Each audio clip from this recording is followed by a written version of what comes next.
Assalamualaikum dan selamat datang kepada selamat mandiri kelas IPv4 IPv6 kelas pre-recorded So mau webinar lah ya. Alright, so kelas ini dijalankan recording dijalankan pada 6 hingga 8 Oktober insyaallah.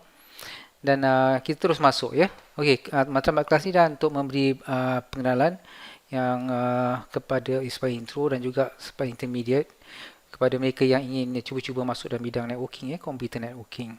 Okey. So pertama sekali, what is an IP address? Apakah IP address kan? So IP address adalah salah satu daripada tiga identity unique, tiga identity unique yang perlu ada pada setiap host dalam network. So perkataan host ni merujuk kepada sebarang device sebarang peranti alat seperti komputer, handphone, benda-benda ni semua kita panggil host. Apa-apa saja alat yang perlu ada akses kepada network kita panggil host pakai nama ARM-nya. Spesifik namanya mungkin komputer, mungkin tablet, mungkin handphone atau sebagainya. Alright. Anyway, setiap host ni tadi perlu ada nama yang unik. Nama ni secara teknikal ni kita panggil host name. Dan setiap host perlu ada IP address yang unik, yang tidak boleh sama dengan komputer lain dalam rangkaian berkenaan, dalam network berkenaan. Dan IP address ni haruslah unik untuk host berkenaan. Tak boleh ada dua yang menggunakan IP address yang sama. Tak boleh ada dua host yang menggunakan IP address yang sama. And the third unique identity ialah mereka perlu ada MAC address. MAC address ni juga dikenali sebagai physical address ataupun adapter address. Dan ia seharusnya unik kerana peruntukan MAC address ni adalah dikawal secara berpusat. So di seluruh dunia, maknanya tidak ada dua device di seluruh dunia yang menggunakan MAC address yang sama. Okay. So tiga ni adalah syarat yang perlu dipenuhi oleh sebarang host yang ingin mempunyai akses kepada network, computer network. Alright. So IP address adalah salah satu daripada identiti berkenaan. Now, mari kita tengok lebih dalam mengenai IP address. Apakah IP address? IP address terbahagi kepada 5 kelas. Kelas A, kelas B, kelas C, kelas D dan kelas E. Okay. Ada 5 kelas semuanya. Alright. So, kelas A adalah IP address yang memulai pada 1 hingga 126. In fact, hingga 127. Khususnya 127 ni adalah IP address yang dikategorikan sebagai loopback. Ialah untuk komunikasi dalaman komputer berkenaan. Ia tidak digunakan untuk komunikasi dengan host-host yang luar daripada komputer. Dia tidak digunakan untuk komunikasi dengan host yang dalam network. Ia hanya untuk internal, macam diri sendiri. For internal network communication. Internal sendiri punya communication. Now this one, contohnya kalau IP address mulai pada 10, 11, mulai pada 10, maka automatically 10 ialah angka di antara 1 sampai 126. Maka itu berarti pada dalam kelas A. So example yang seterusnya, kalau IP address mula pada 127, maka you ada dalam kelas A. Kalau IP address you mula pada 172, you berada dalam kelas B. And kalau kelas C adalah IP address pada 192 hingga 223. Now kelas D adalah untuk komunikasi multicast. Okay. Multicast adalah untuk komunikasi satu host kepada sekumpulan host. Nah, ini lebih detail jika diterangkan dalam skop networking menggunakan router kemudian dalam kelas kita ni. Yang kelas E adalah reserve. Boleh didefinisikan bahawa reserve ni adalah untuk penggunaan khusus bagi mereka yang mengawal peruntukan IP address ni, dan mereka adalah daripada USA. So kita tidak menggunakan kelas E langsung. Continuing lagi, now untuk memahami IP address dengan lebih teliti, kita perlu memahami apakah decimal dan apakah binary. Okay. So decimal ialah angka yang kita manusia pakai everyday, 1, 2, 3, 4, 5, 6, 7, 8, 9, 10, 11, 12, 13, 14, 15, 20. Manakala binary adalah daripada angka 1 atau kosong saja, tiada angka lain. Either 1 or 0. So, kalau angka decimal 2 atau 55, komputer akan nampak, komputer berkomunikasi menggunakan angka binary di latar belakang. Komputer akan nampak 25 ni sebagai 1, 1, 1, 1, 1, 1, 1, 1. Ada 8 binary 1. Macam mana dapat macam tu kan? Okay, let's see. Now, formulanya ialah berikut. Now, let's say angka 255 tadi. Macam mana dapat angka 25? So kita kena campur, kita ambil 128, campurkan dengan 164, campur dengan 132, campur 16, campur dengan 8, campur 4, campur 2, campur 1, kita akan dapat 255, 255 angka desimal. So Tak risau kita convert daripada decimal kepada binary. Now, contoh question. Let's say for example, letak question sini. So, kata kalau angka, let's see, kalau just start here. Okay, question. Kalau angka, let's say 20 decimal, maka kalau binary, berapa nilai yang you akan dapat? So, kalau 20, maka kita akan ambil 16 campur 4. Iaitu 0, 0, 0, 1, 0, 1, 0, 0. You akan dapat nilai 20. So, binary untuk 20 adalah 0, 0, 0, 1, 0, 1, 0, 0. That will be the answer, correct? 16 campur 4. Dapat 20. Easy as kan? Alright, now next thing yang kita perlu faham tentang network ialah berkaitan subnet mask. Okay, berkaitan subnet mask. Apakah subnet mask? IP address saja tidak mencukupi untuk memastikan keunikan komputer tadi biasa. Dan IP address memang dipadankan dengan subnet mask. Kalau you kata you ada IP address, you ada subnet mask, that doesn't work. IP address dan subnet mask, they come together. They come together, sepasang. Now, kita subnet mask kejap. Put aside IP address, fokus subnet mask kejap. Okay. Dan di masa yang sama, saya nak perkenalkan slash. Slash. Apa maksud slash ni? So, contohnya kat sini, kelas A tadi, dia punya default subnet mask ialah 255.000. Kita dah tahu 255 ni angka desimal. Kalau tukar pada binary, dah tengok tadi kan. Kita dapat 1111111. Dan kalau kosong, kita dapat semua kosong. Kita dapat semua kosong. Kita dapat semua kosong. Berapa nilai angka 1 ada? Binary 1 ada berapa? Kita ada 8. Maka 255.000 kita boleh tulis dalam bentuk binary begini, atau kita boleh tulis dalam bentuk slash, iaitu slash 8. Ini example. Dan 255 adalah khusus untuk kelas A. Maka nilai yang 255.000 dipanggil sebagai default subnet mask.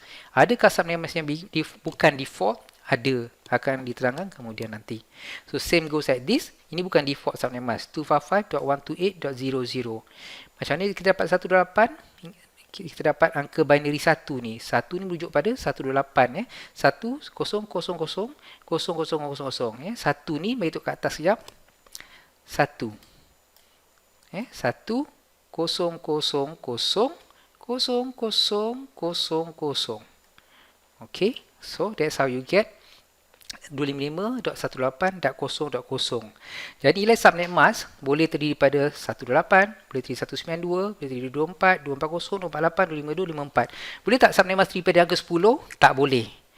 Kerana apa? Kerana subnet mask, nilai binary 1 kena semua sebelah kiri, nilai binary kosong kena semua sebelah kanan. Dia tak boleh ada kosong di antara 1 tadi. Itu adalah mandatory. Okey. So, kalau 255.128.0.0 ialah bersamaan dengan slash 9. 255.248, ini nilai binary-nya, ini nilai slash 13.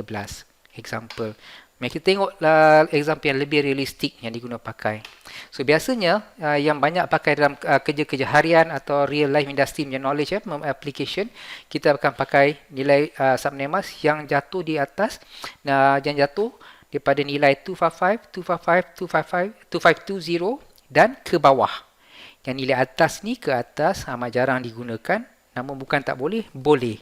But we often use nilai 255, 255, 2520 ataupun 255, 255, 2480 dan ke bawah. Okay. And as you can see, nampak satu pattern. Binary 1 semua sebelah kiri, binary kosong semua sebelah kanan. And slash dia. Okay.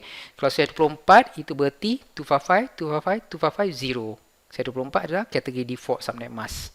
255, 255, 258, kita dapat semua satu, semua satu, semua satu, dan ada satu tengah, satu sebelah kiri sekali, ada sebelah kanan semua kosong, slash 25. Ini bukan default subnet mask, sebab tu kita tulis subnetting, Alright, let's proceed. Now, example, next thing yang I introduce ini ialah, network ID. Kita tahu apa IP address, apa subnet mask. Now, kombinasi kedua-dua IP address dengan subnet mask, kita akan dapat satu nilai yang dipanggil network ID. Ini yang saya nak terangkan sekarang. Okay. So, network ID macam mana kita nak dapat? Saya kata tadi kombinasi IP address, kombinasi IP address dan subnet mask kan. So, how do we get? So, cara kita dapat ialah senang saja. Apa atas nilai 255? 255 ni 172. Tulis kat bawah. Apa nilai 25 ni? Atas dia ialah 16. Tulis kat bawah, senang sangat kan? And kalau nilai subnet ni adalah kosong, tak payah tengok atas, terus tulis kat bawah. Same goes here. Apakah nilai di atas 255? Ia adalah 10. Masuk kat bawah. Lain-lain nilai subnet ni adalah semua kosong, tak payah tengok atas, terus tulis bawah. So this one kena betul sikit, ni adalah kosong. Okay. Alright, so tu pembetulan Then last kali, satu example contoh ini 11,211 sama dengan 255, 255, 00 atau 255, 11 atau 255, 2. Maka ni adalah 11.2.00. So itulah network ID. Network ID kita perolehi daripada nilai IP address kombinasi dengan subnet mask. Bilakah network ID akan digunakan? Di waktu kita membuat configuration network, membuat design network dan buat troubleshooting, ya. So itu cara kita dapat network ID. Tetapi kat sini kemudian nanti kita akan tengok lebih mendalam lagi. Ini is just for introduction. Now, ni contoh aplikasi, ya, yang warna hijau ni, tik hijau ialah network yang satu network setup yang betul. Manakala yang pangkal merah ni adalah satu network setup yang salah. You ada satu switch, ada 3 komputer sini. Alright. So kalau semua komputer nak communicate satu sama lain, dia punya network ID kenalah sama. Ya, as you can see, network ID kena sama. Alright, network ID kena sama. Contoh kat bawah. So before that, so all these 3 komputer, diorang boleh connect to each other, boleh ping, share folder, boleh share printer dan bagai-bagai lagi. How about yang bawah ni? Yang bawah ni pula dia punya nilai itu pangkal, because all 3 komputer ni cannot communicate with each other. Why? Because ini network ID dia 11.00, ini network ID dia 10.2.00, ini network ID dia 10.1.20. All the 3 network ID tak sama. Maka kalau mereka disambungkan pada satu switch tanpa yang di mana switch ni tak ada configuration untuk support setup macam ni, iaitu macam ni, kalau switch ni tak ada configuration tambahan untuk support configuration yang macam begini, maka network tadi tidak, ketiga-tiga host tadi tidak dapat berkomunikasi. Okey. Configuration tambahan apa maksud saya? Untuk support network ID yang berlainan, yang macam ni, kepada switch berikut, you perlu ada configuration VLAN yang akan kita explore kemudian nanti. Okay, let's continue. A router IP address is your default gateway. Yeah? Router IP address is your default gateway. So, bila tengok komputer you punya default gateway ada satu nilai untuk default gateway you, maka kita tahu itulah IP address router. Contohnya kat mana? Okay, let me just show you here. Buka command prompt. Okay, and ni komputer saya, IP config /all. You kan nampak default gateway kat sini. Nampak kat bawah tu 192.162.1. Inilah IP address router, ya, IPv4 IP address router. Okey, tu contoh default gateway untuk komputer yang saya sedang gunakan sekarang ni. Okey, jadi kita tahu sekarang ni ialah router ada satu IP address sama seperti host-host lain. Cuma tambahannya kita tahu bahawa IP address router dimanfaatkan oleh host-host yang berada di dalam network sama dengan router, yang berada dalam network ID sama dengan router. Kalau tengok sini network ID 10.0.0.0, 10.0.0.0, and 10.0.0.0, and 10.0.0.0. So, oleh kerana network ID router ni sama dengan mereka, maka ketiga-tiga host ni tadi boleh memanfaatkan router punya IP address ni sebagai default gateway. So, apakah default gateway? Default gateway umpama pintu untuk keluar daripada network atau rangkaian yang mereka sedang berada sekarang ni. Contohnya keluar ke mana? Untuk keluar ke internet, ya, atau untuk keluar ke network-network lain di dalam satu pejabat yang besar. Mereka pejabat yang besar yang terdiri daripada 500,000 host, ada banyak network. So maka untuk host tadi akses sumber di dalam network-network lain, mereka perlukan router. Okay.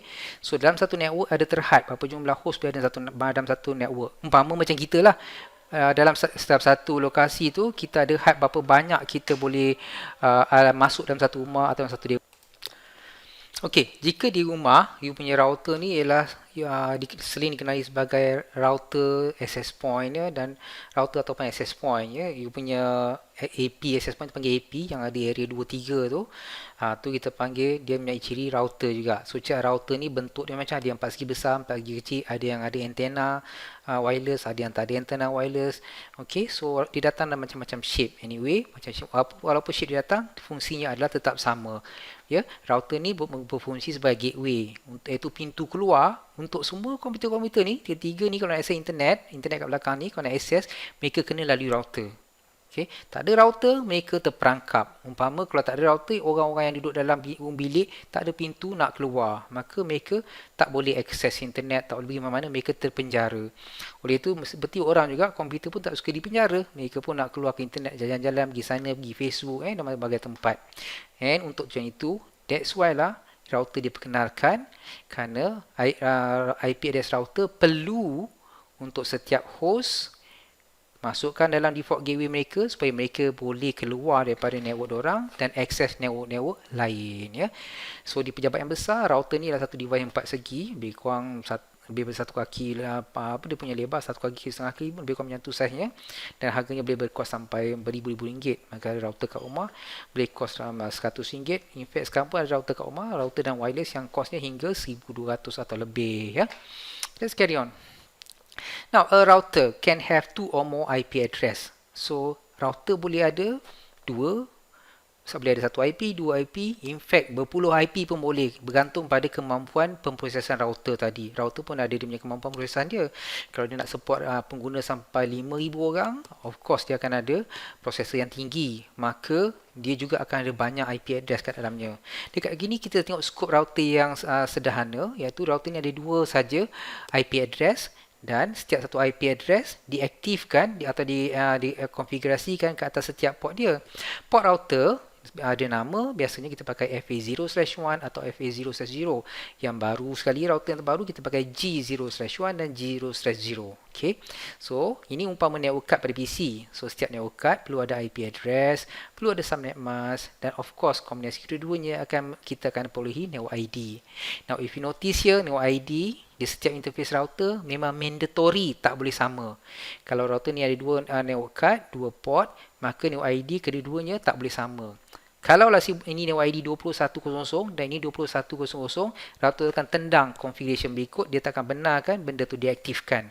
Mandatory, setiap port router akan diperuntukkan, dikonfigurasikan dengan network ID yang berlainan. 20.1 to 200, 10.1 to 200, 255.0.0 network ID sekian, 255.255.0.0 network ID sekian. So remember that each interface setiap port pada router akan diaktifkan dengan network ID yang berlainan, tak boleh sama. Okay, alright. Ni rupa router yang berskala tinggi, router yang mahal. Ikon dia macam bentuk kuih bulan lah dia. Ini belakang router. Kalau tengok belakang router ni ada 2 port. Ini yang FA00 dan FA01. Mari saya enlargekan sekejap. Okey. So nampak tu FA0/1 dan sini nampak FA0/0. And also nampak sini ada port yang dipanggil konsol. Konsol port ni tempat kita cucuk kabel pada router ni. Dan hujung satu lagi kita cucuk pada PC untuk membuat configuration ke atas router ni. Konsol port ni kita gunakan konsol kabel warna biru di atas. Color pun sama sini, ya. Ujung ni kita cucuk ke dalam router sini, ujung sini kita connect pada PC. Ya, dan nampak ada 2 kad sini. Ini tu pasang kad aksesori pada router. Ini pula, ya, macam hard disk pada PC, inilah hard disk pada router, ya. Dia CF card lah, tempat dia simpan dia punya operating system. Router yang besar pun ada operating system, router kecil pun ada juga. Cuma router yang besar operating system dia lebih kompleks, ya. Ini bahagian depan dia tak cantik lah, just a flat, just cover macam tu. Ini brand Cisco model 1811, ya. Tu, ya, model kat atas ada sana 1841, ya. Okay, let's continue. Alright, so router gunanya connect 2 atau different network. Okay, contoh tadi kita tengok PC yang ini, kita tengok PC yang ini, PC yang ini kan 3 network disambung pada router kat sini. Okay, dan tadi kita tengok router tu ada 1 IP address, yang itu yang ini. Now, dalam satu office yang besar, mereka akan ada banyak network ID. Contohnya, dalam example ni kita ada 2 network ID. Network ID 10.0.0.0 dan network ID 20.1.0.0. Kedua network ID ni diasingkan oleh router. Router macam bagi tempat sempadan kedua-dua mereka, dua network ID ni, ya. So, kat bawah semua 20.1.0.0. Ini yang saya belum masuk IP dia, Kang saya masukkan, ya. So, bawah ni 20.1.0.0, sini 20.1.0.0, satu network ID. Di sebelah atas router ni semua network ID lah 10.0.0, 10.0.0, 10.0.0. My question, apakah default gateway untuk IP address untuk 10.2.2.3 kat atas ni? Apakah default gateway untuk dia? anybody, so try and answer ya, and get back to me. Bawah ni pun kita perlu default gateway apa? Apakah default gateway untuk atas untuk PC yang ini ya? Apakah default gateway untuknya? Okey, ini nanti saya isi ya, IP address ni dah sempit sikit. Nak masuk IP address kat sini agak sempit. Anyway, later nanti saya masukkan. Now let's continue. Oh, ada kat bawah tu. Just let me scroll up. Port link atas ada dah, bukan silap So, ini question yang nak tanya everybody, apakah default gateway untuk PC ini dan PC ini berdasarkan setup macam ni. Apakah default gateway maker? Try and guess and let me know later on ya. Continuing, now kita masuk pada switch pula. Switch icon dia macam ni. Inilah switch. Kalau ada nombor 2 ni, dia berarti switch layer 2. Kita ada switch layer 2, ada switch layer 3. In fact, ada macam-macam layer lagi. But common yang nampak di mata-mata dan ada mana-mana saja ialah switch layer 2 dan layer 3. Layer 3 biasa dipakai oleh office yang besar.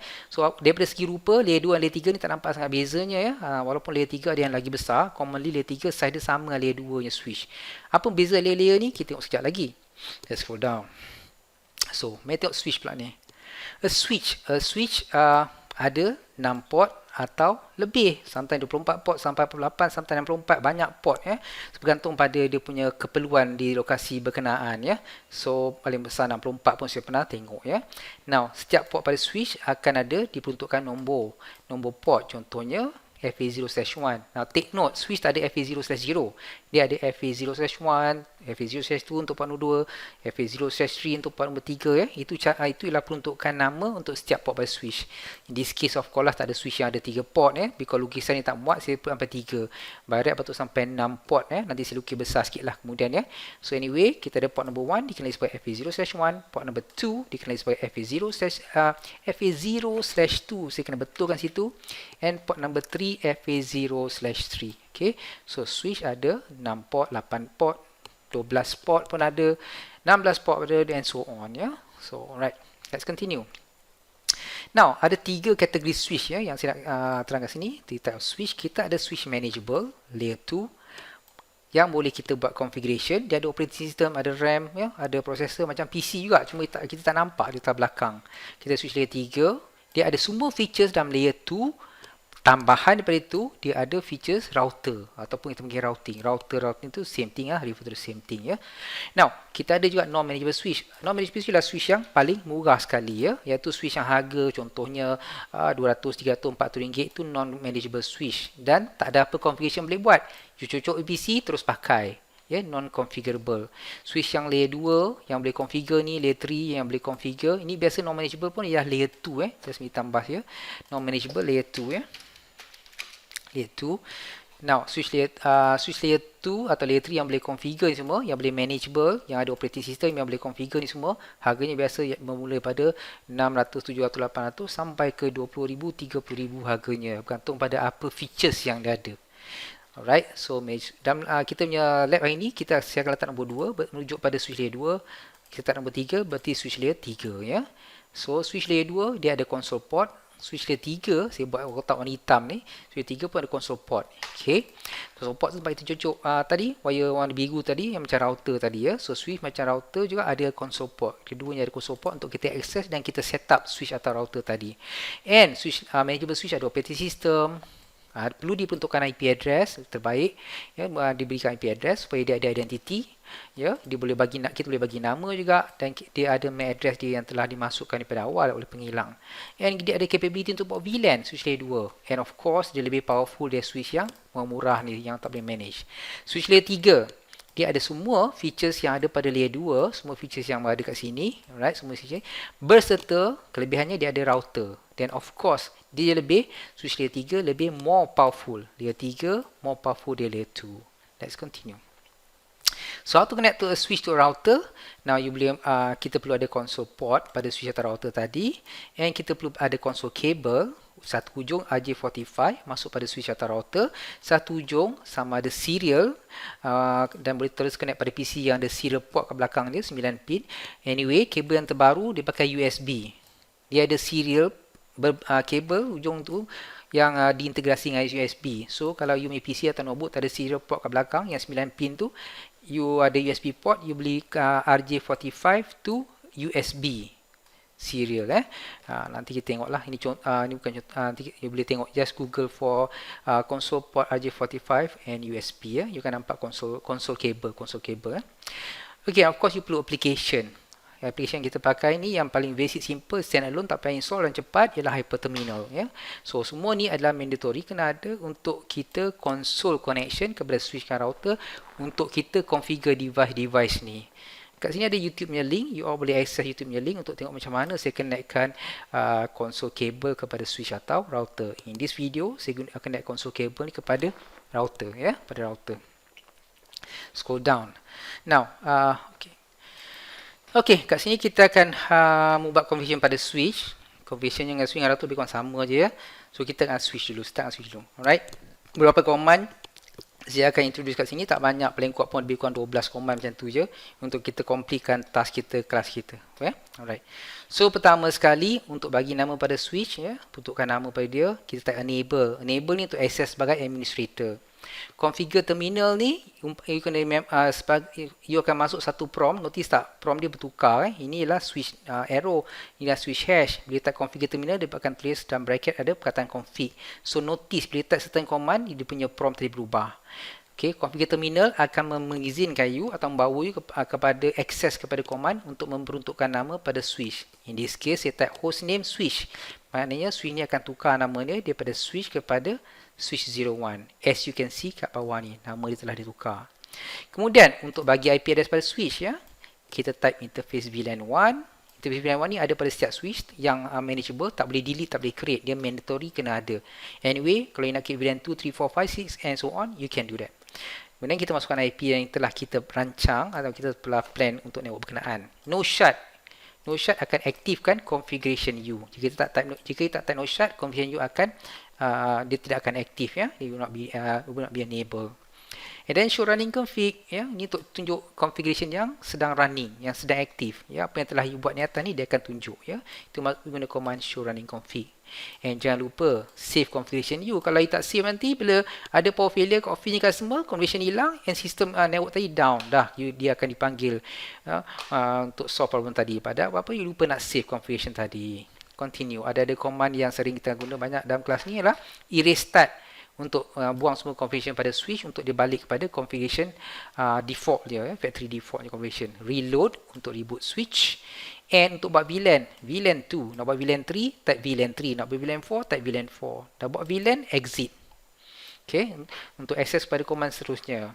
Now, kat sini kita nak masukkan port ke dalam VLAN. Ya, port nombor 2 nak jadikan dia ahli pada VLAN 2. You boleh masuk sebarang port kepada mana-mana VLAN menggunakan command berikut. Contoh ni, saya nak masukkan port nombor 2 sebagai member kepada VLAN 2. Interface FA0/2 switch port mode access. Access maknanya port tadi akan digunakan untuk access end device seperti PC. Maksudnya port tadi akan disambungkan pada switch, ya. Lepas tu saya kata port nombor 2 ni jadikan dia ahli kepada VLAN 2. Kemudian kita buat semakan, dah buat configuration mesti nak semak. Show VLAN tu buat semakan.